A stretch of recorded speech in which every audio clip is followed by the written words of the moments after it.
le chef de l'État a reçu hier la nouvelle version du projet de loi fondamentale.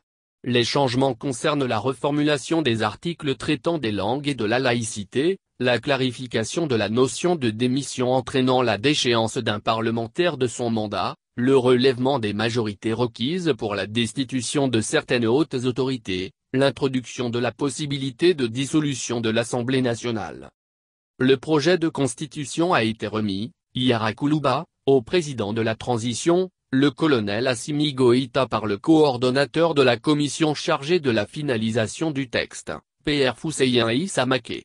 La cérémonie s'est déroulée en présence du Premier ministre Tshogel Kokala Maïga, des présidents des institutions de la République et de plusieurs membres du gouvernement dont le ministre de la refondation de l'État, chargé des relations avec les institutions Ibrahim Ikessa Maïga. La commission de finalisation du projet de constitution que préside le Pr Fussein Issa Maké, comprend les représentants des institutions de l'État, des partis politiques, des confessions religieuses, des organisations de la société civile, des forces armées et de sécurité ainsi que les représentants de la diaspora. Après sa séance inaugurale et une journée d'information et d'échange sur le concept de constitution et les grandes lignes de l'avant-projet, la commission a travaillé, conformément aux prescriptions du décret de création N-2022-0777/PTRM du 19 décembre 2022, à l'examen des dispositions du préambule et de chacun des articles de la première mouture. Ainsi sur la forme, avec les modifications apportées, le nombre d'articles a légèrement diminué. Il est de 191 contre 195 dans l'avant-projet.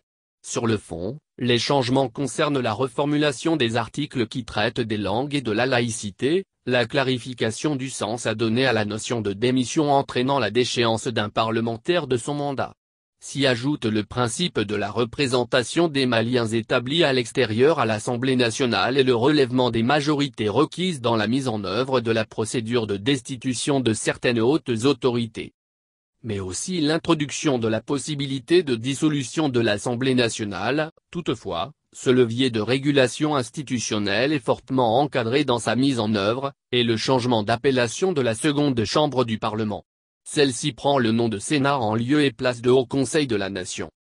C'est pourquoi, le coordonnateur de la commission a fait savoir que cet examen a abouti à l'adoption d'un certain nombre d'amendements qui sont autant d'enrichissements apportés au texte. Indiquant qu'au regard des réactions suscitées, des avis éclairés et des propositions pertinentes, les amendements ont consisté en des suppressions, des reformulations, des ajouts ou des fusions de certaines dispositions de l'avant-projet. Pr Fussein Issa Maké a ajouté que le projet de constitution est le fruit d'un travail collectif auquel ont été associés tous les acteurs de la société malienne. Leur engagement s'est exprimé par une participation active aux travaux et la production de contributions de qualité au débat dans un climat empreint d'écoute, de tolérance et de respect mutuel, a-t-il fait remarquer, souhaitant qu'il soit l'acte fondateur d'un Mali nouveau. En recevant le projet de constitution, le chef de l'État relèvera que cet événement s'inscrit dans la démarche du renouveau démocratique inclusif exigé et attendu par les Maliens. Le colonel Assimi Goïta a noté que l'avant-projet de la loi fondamentale a suscité des interrogations et des appréhensions. Soucieux de recueillir le plus possible de consensus, le chef de l'État a décidé de créer une commission de finalisation pour prendre en compte les aspirations profondes exprimées lors des assises nationales de la refondation, or. L'objectif, a indiqué le président de la transition, est de maximiser les chances de rédiger définitivement un texte, avec les équilibres nécessaires. L'élaboration de la loi fondamentale est un moment historique et exaltant, a-t-il expliqué.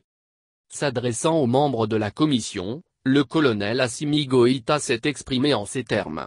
Vous avez eu la lourde tâche de parachever un premier travail qui était certes de qualité. Toutefois, celui-ci avait besoin d'être porté à un niveau de perfection. Pour lui, les enjeux d'un tel projet sont de taille dans les moments de rupture politique comme celle que le Mali vit actuellement. En outre, le chef de l'État a fait savoir que la loi fondamentale est surtout et avant tout l'habillage juridique qui est donné à la vision politique du peuple à un moment déterminé de son histoire. La Constitution se trouvant au sommet de la hiérarchie des normes, le chef de l'État a rappelé qu'à travers elle, c'est la vision du peuple qui transparaît plus globalement. La base juridique du Mali sera fermie progressivement, Mais l'édifice national ne tiendra définitivement qu'avec l'engagement de tous et de chacun, a souligné le président Goïta tout en assurant que le développement socio-économique de notre pays sur la base des libres choix, est à ce prix.